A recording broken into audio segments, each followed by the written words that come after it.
trash going today.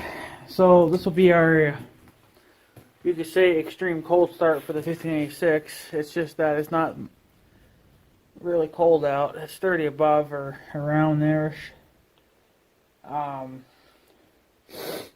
But it's been sitting for quite a while in the freezing cold, you know, and it's been down to minus 30, 40 if there are a few days and whatnot.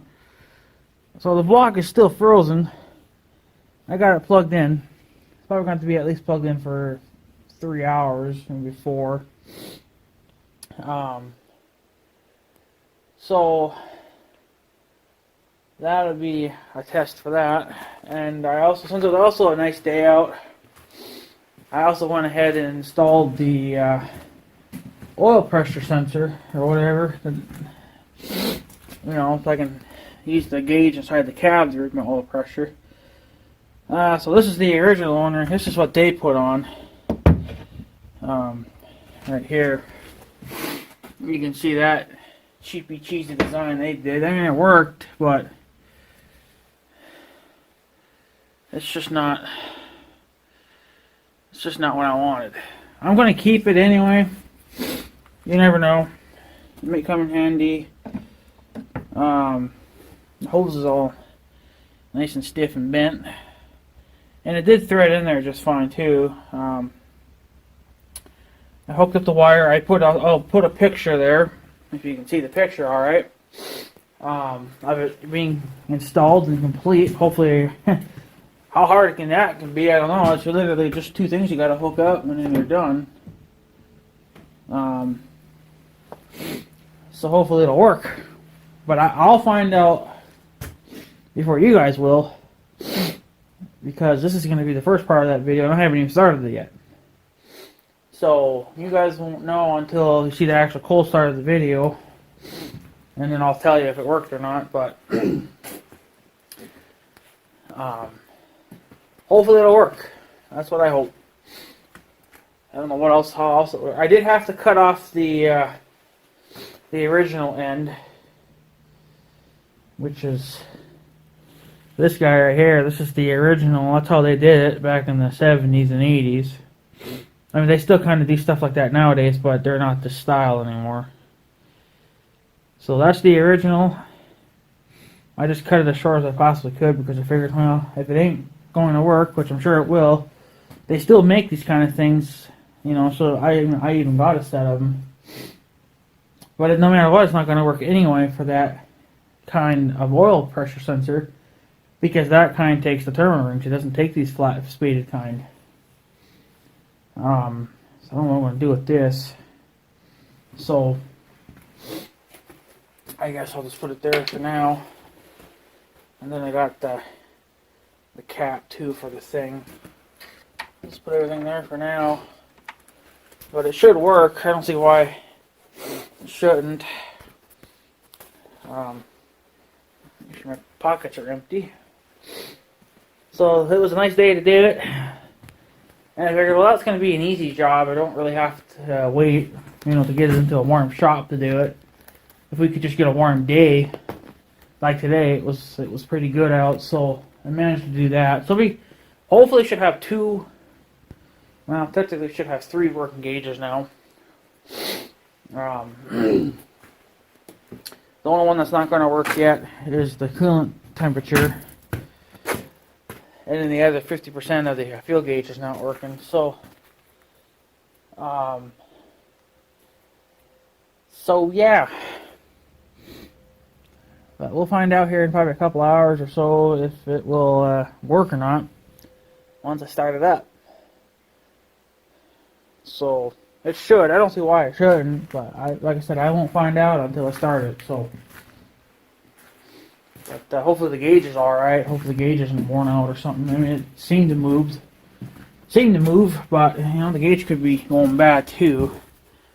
It could be another reason why they ditched it. I don't know. If it's a gauge, well, then I'll have to order another one. But yeah. So we will see how that turns out. If it will start up really good or not, or if we'll have pressure. So But it was a good day to do it. They're talking today it's supposed to be about 30. I don't know, I think it's a little bit under that, but there's no wind, like maybe 2-3 miles an hour, so it's not too bad. And I think tomorrow it's supposed to be in the low 20s. And then it's supposed to dip back down again, but still kind of like above 0. And then it's supposed to kind of be like that for a few days, and it's supposed to be one more day of in the 20s, and after that I don't know, because it doesn't go that far, but it is what it is. So we will see if we have, for one, we'll see if it'll even start. It is plugged in. It's only been plugged in, I suppose, for about half an hour.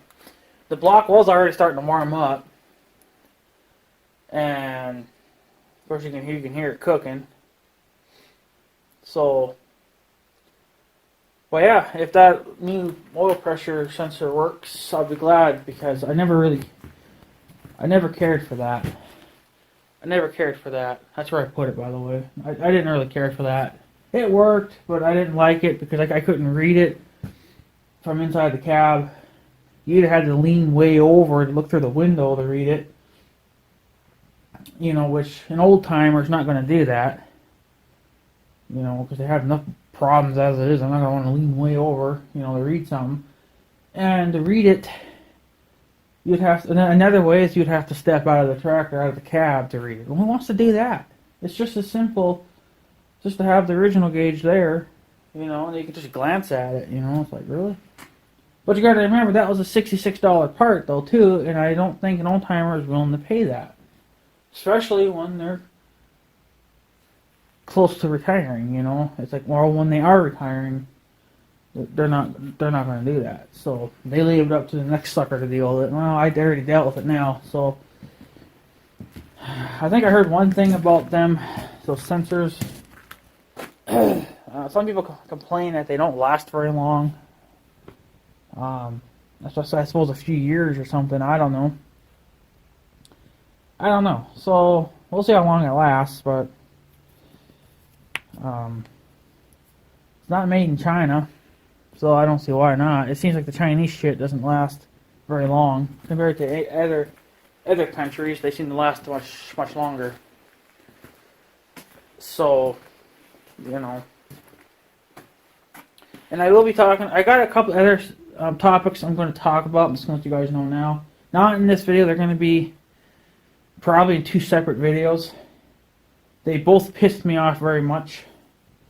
So I want to talk about that in 2 separate videos. I might do them today, just because it's nice out and I want to get it done and over with. So, just to let you guys know, there might be probably, including this video, there'll be 3 more. You know, so there'll be a total of 3, possibly 3 videos coming up. We'll see. If not, then just 2. Just this one and then another one. But if I feel like talking about it, we'll see. And whatnot. So, yeah. So anyways, guys, I'm going to take off. I'm going to let the tractor be plugged in for a couple hours or so, and then we'll go do a nice Grammy cold start. I did charge the batteries. I know, Crazy DD Kid, if you're watching this video, I know you were saying something the battery should be reading about, what, a 12.8 or something like that when you use the multimeter. Well, it was a 12.1. I already told you that. So it was kind of low. I just charged them up. I left it overnight to charge. It was done, obviously, when I got there. It was probably done sometime during the night, but I took the multimeter back to it, and it was reading almost a 14. So I'm not sure if it should be overcharging like that, or if that's normal for batteries to do that, to be higher than they really are. I mean, I guess I suppose, but it was at almost 14 volts. So if it would stay like that the whole entire time, you think you'd have a pretty good battery. But it don't. Unfortunately, it dips down quite a bit. So if it's overreading, well, then maybe it's overcharging the battery, which another thing, that could be too. You know, the batteries could be dicked. I ain't putting new ones in until probably spring or something. So yeah. Alright guys, I'm going to take off, so you guys, in the next clip, you should be seeing a nice Grammy cold start, which will be in probably a couple hours from now. To you guys, it'll be a split second, but other than that, whatever. So, alright guys, I'll see you guys in the next clip.